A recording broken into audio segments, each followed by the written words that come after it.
everyone, welcome to Tenacity, where we uncover the forgotten skills that can make us self-reliant and resilient. I'm Dr. Bradley Garrett, and today we're stepping back in time to explore an ancient cooking method that's making a comeback, the earth oven or cob oven. These ovens date back over 30,000 years ago in Central Europe. These things were the culinary tools of our ancestors who roasted mammoths inside yurts. Tenacity, the things we do to survive.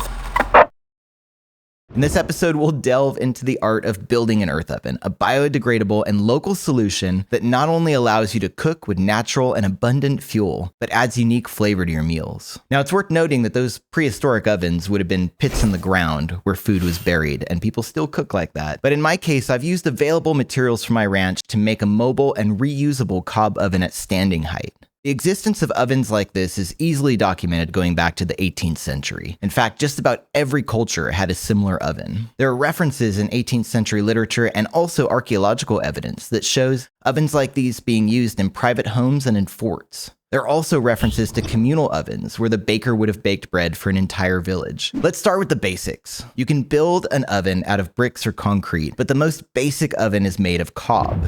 What's cob? It's the English term for mud building. Cob was the primary method of home construction throughout England from the 13th century. And simply put, cob is just clay, sand, and straw, the key components that form this thing. Clay provides stability, sand adds insulation, and straw enhances the overall structure. In my case, since we have horses here, I can just use some of their hay to add a bit of tensile strength to the clay. These materials create an oven that retains heat efficiently and ensures even cooking. This oven will roast veggies, bake bread, and even make killer wood-fired pizza. And building an earth oven may sound like a complex task, but it's surprisingly simple and actually a really rewarding endeavor. First, when you're choosing a location for the oven, make sure that it's away from your house and any trees, obviously, and that it's off the ground. I decided to put mine about 4 feet off the ground in a box that's 3 by 3 feet. And inside the box, I put a small piece of plywood to hold everything up. The first thing you fill inside that box is a foundation of sand. And on top of that, you'll need to cover it with fire brick or heat-resistant saltillo tiles, and this is going to form the floor of your oven. Pound those down with a hammer and make sure they're nice and even on top of the sand. If you're using bricks, it's important that you pick bricks that have a high heat resistance since you're literally going to be lighting a fire on top of them. A well-built earth oven can reach up to 700 degrees Fahrenheit, and this is how it works.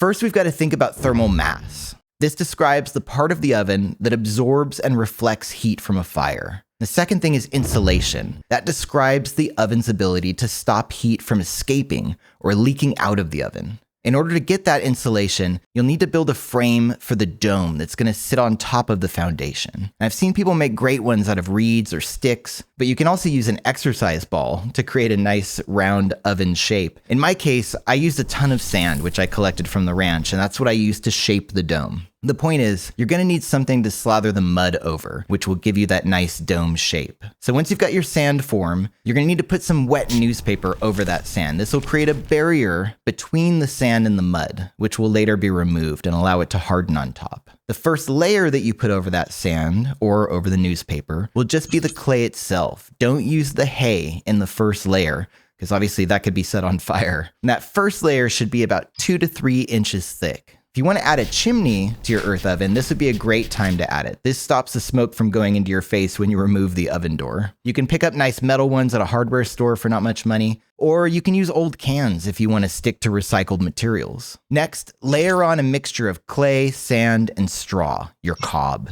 Do this to create the oven walls, again ensuring they're thick enough to retain heat, somewhere around 2 to 3 inches. So your total cob oven is going to be 4 to 6 inches thick. Once the structure's set, allow it to dry and harden. And if you want to speed it up, you can ignite a small fire inside of it to accelerate the curing process, which will also burn out the newspaper or the scaffolding that you use to shape it. A 4-day dry can be easily accomplished overnight if you heat it up slowly, but going slowly is the key. Too hot, too fast, and the cob will crack and ruin your oven. And of course, always be careful when you're starting the fire and don't leave it unattended.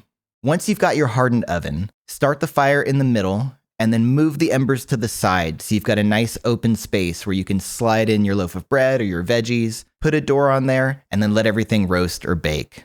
And that's all there is to it, everyone. That wraps up this week's episode of Tenacity. I'm Dr. Bradley Garrett, inviting you to step into the past and discover the timeless art of earth oven cooking. Stay tuned for more episodes where we explore the forgotten skills that empower us to thrive. Until then, stay sharp and stay safe.